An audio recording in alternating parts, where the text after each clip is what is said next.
warahmatullahi wabarakatuh. Kembali lagi kita di channel Padukan Mendikir. Kali ini kita akan ngobrol bareng lagi dengan Gus Soleh karena banyaknya atensi dari teman-teman yang ingin bertanya tentang kegaiban. Maka langsung saja. Selamat siang Gus. Hampir ganggu waktunya. Oh, ya. Ini begini Gus, karena kemarin kan banyak, setelah video yang kemarin itu kan banyak pertanyaan dari teman-teman subscribe atau teman-teman santri di bawah. Itu sekarang itu kok jarang sekali orang yang memperdalam ilmu kebatinan terus jenengan gitu. Dan ada beberapa yang bertanya itu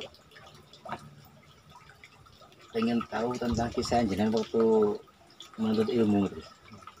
Itu telepon Gus. Ya, jadi gini, kalau masalah tadi sekarang ini banyak orang semakin maju nih, modern. Zaman semakin maju, semakin modern, dan alat ini kan semakin canggih. Kalau memang zaman mbah-mbah kita dulu kan menggunakan manual semua ya Mas. Semuanya alat yang dibuat oleh manusia artinya.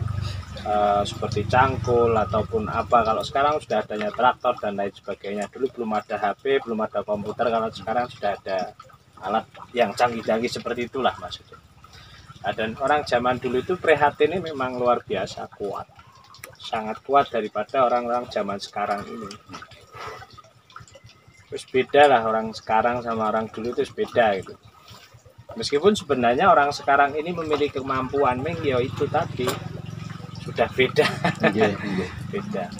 Mungkin kalau zaman dulu itu kalau mau berhubungan dengan saudaranya di jauh itu mungkin pakai telepati atau ya, pakai kalau gimana dulu, gitu. Zaman dulu memang tidak adanya handphone ya. Maka orang gimana caranya bisa menghubungi dengan jarak jauh.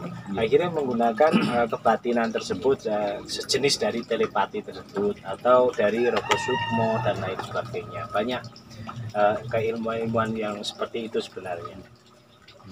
Terus ini Gus, apakah sulit belajar tentang ilmu-ilmu tentang kebatinan atau kejawen atau gimana? Sebenarnya tidak ada yang sulit sebenarnya. Yang jelas ada kemauan ya, yang terutama itu kemauan. Terus jangan putus asa bila mana gagal. harus apa namanya? Harus optimis dengan kegagalan itu menjadikan pelajaran dia maksudnya untuk lebih maju lagi seperti itu. Boleh cerita sedikit tentang pengalaman jenengan waktu dulu belajar kebatinan? Ya, jadi awal mula itu sebenarnya saya tidak tahu dari pembelajaran tersebut, wallahu alam. Jadi waktu saya masih pertama kali saya melihat atau ditemui jin ya, pada saat itu saya tidak tahu bahwa itu adalah jin atau manusia biasa, tapi hasil kenyataannya adalah jin karena wujudnya berwujud manusia. Jadi sekiranya pada saat itu umur kurang lebih saya lupa kalau umur sekitar kelas 3 SD 4 SD lah. SD itu sekitar umur 8-9 tahun. Kurang lebih di antara itu ya, di antara itu. Jadi suatu ketika saya itu selalu diwelingi sama bapak itu sebelingi sama bapak. Kalau tidur itu jangan sampai maghrib. Boleh tidur tapi kalau maghrib harus bangun. Artinya gitu. Nah, kenapa Pak kok seperti itu? Terus pokoknya lakoni gue. Jadi nek maghrib itu jangan tidur karena orang tempo dulu nggak tahu kenapa mungkin pergantian siang dan malam. Disitulah mungkin antara alam gaib atau alam nyata, wallahu alam, saya tidak tahu. Suatu ketika saya melanggar pantangan tersebut. Maksudnya melanggar itu jangan tidur waktu maghrib? Iya, karena pada saat itu saya ditinggal oleh bapak sama ibu ke Surabaya ya, ada acara di Surabaya dan bapak sampai pesan pada saya, dan kondisi saya pada saat itu drop sakit. Saya mau berangkat ke Surabaya. Ada apa Pak di sana? Ada acara paling 2 hari. Kamu sama kakakmu di sini. Nanti kalau kamu nggak enak badan, gimana caranya? Kalau maghrib jangan tidur. Oh iya Pak.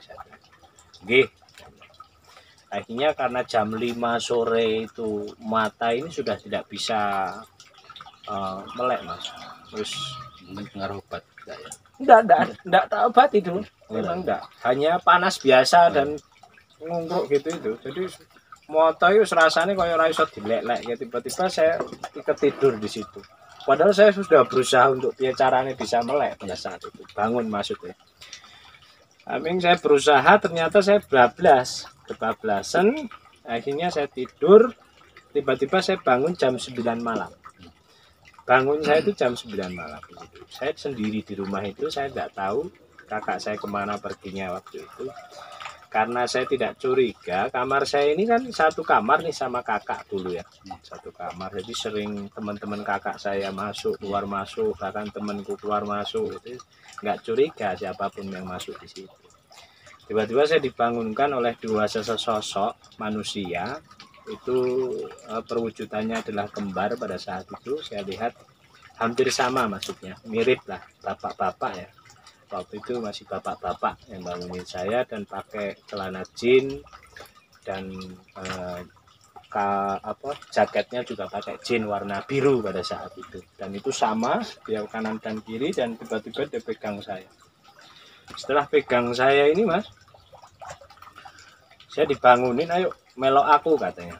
Loh, kemana kok melok aku nih? Kamu mau tak makan? Loh, kok dimakan ini kenapa? Iya karena dagingmu enak katanya gitu itu. Nah, setelah bilangnya dagingnya enak, saya bilang berpikir gini, orang ini ngeledek, saya bilang gitu, ini bercanda. Nah karena ini main-main, nggak mungkin lah perasaan, nggak mungkin, mana ada orang kok makan orang, saya bilang gitu. Ya wes, saya jawab gitu, oke, kamu makan saya enggak apa-apa. Kamu makan saya enggak apa-apa, tapi saya kebelet pipis, saya bilang gitu. Saya tak pipis dulu, karena kalau keadaan saya pipis, jenengan makan daging saya enggak enak, saya bilang gitu. Nah, dengan seperti itu saya punya akal di mana harus menjawab delogok tadi ya. Karena pertanyaannya dia kan delogok itu ya, mau makan manusia itu menurutku kan wah enggak mungkin banget ya. Nah, ya dilala dicolke di situ, saya dilepas.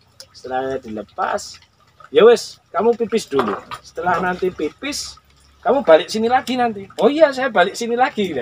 Akhirnya saya keluar dari kamar, begitu saya lihat di kamar itu banyak sekali ke ruang tamu ya Mas. Keluar dari kamar ke ruang tamu itu banyak sekali orang berjoget-joget. Tapi tidak ada musik di situ, sudah duduk-duduk, tidak ada. Memang orang itu sibuk dengan sendirinya, penuh di situ. Jadi saya bilang iki opo meneh, saya bingung kan di situ. Bahkan lagi perempuan macam-macam, ada laki-laki ada perempuan di situ. Dan orang itu tidak ada yang lihat saya, artinya kayak cuek dengan sendirinya sendiri. Dia joget-joget sendiri kok.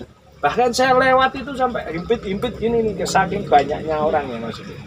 Saya biasa-biasa loh. Ini orang kok ya orang sing berarti ya aku siji-siji yo. Dan padahal aku pemilik rumah sini, berarti seperti itu loh. Kok tidak ada sing lihat saya iki piye to iki rumah saya iki koncone kakangku iki tekok kabeh, saya bilang gitu itu sampean. Iya, dalam benak saya gitu. Wah, petok kabeh ini saya. Kayak ini nih kawasan pondok saya bilang, dekat pondok kan.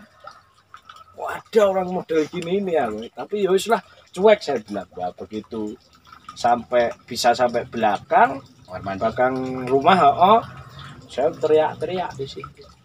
Minta tolong karena saya sadar di situ saya tidak mungkin itu adanya manusia itu saya sadar seketika tolong Mas ya, rumah saya ini dikepung langsung sama pemuda karena waktu itu malam minggu, saya ingat banget malam minggu pemuda masih kumpul jam segitu, kepung semua rumah pikir ada maling mabiye kan itu, tolong orang itu ngepung pelan begitu dilihat tidak ada, hilang semua. Jadi semua yang menari di tidak ada sama sekali. Terus dua orang yang tadi megang jenengan hilang juga. Dan kata kakak saya begitu ketemu saya, kamu ngelindur katanya. Enggak, saya enggak ngelindur, saya bilang. Kamu ngimpi? Enggak, saya enggak ngimpi, saya bilang gitu. Karena saya betul-betul melihat bagi saya. Dan saya bangun, saya lari, saya teriak, saya sadar waktu itu. Itu bangsa jin atau Insya Allah bangsa jin pada saat. Nah itu saya baru mengenal adanya jin.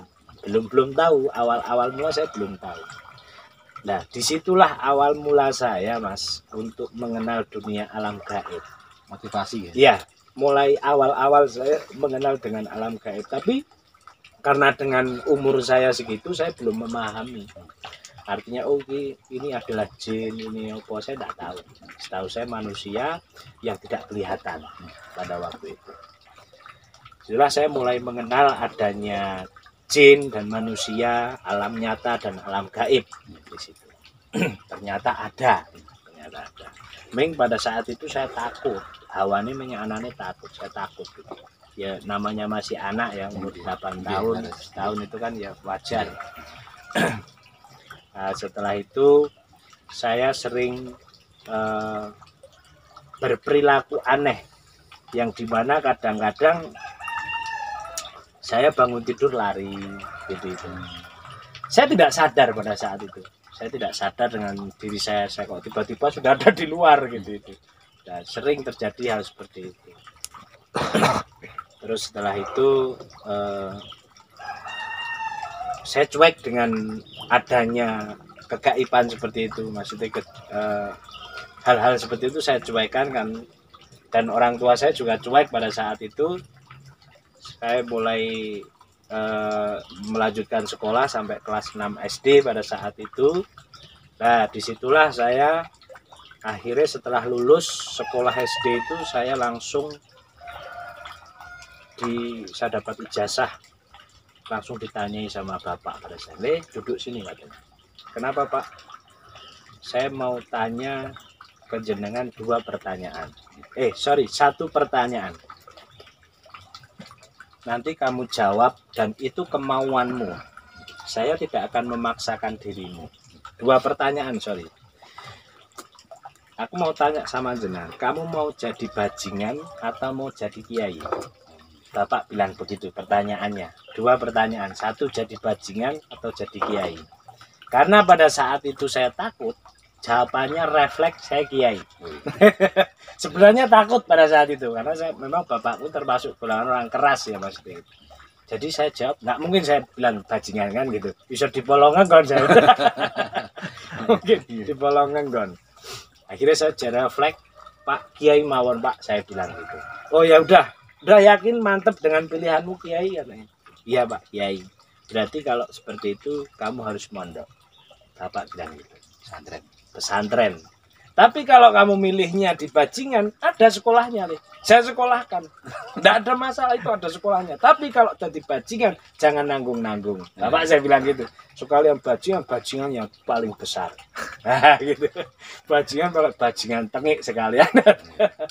Kalau kiai juga jangan nanggung-nanggung. Kiai yang besar sekalian. Dan itu masih ingat kata-kata Bapak pada saat itu.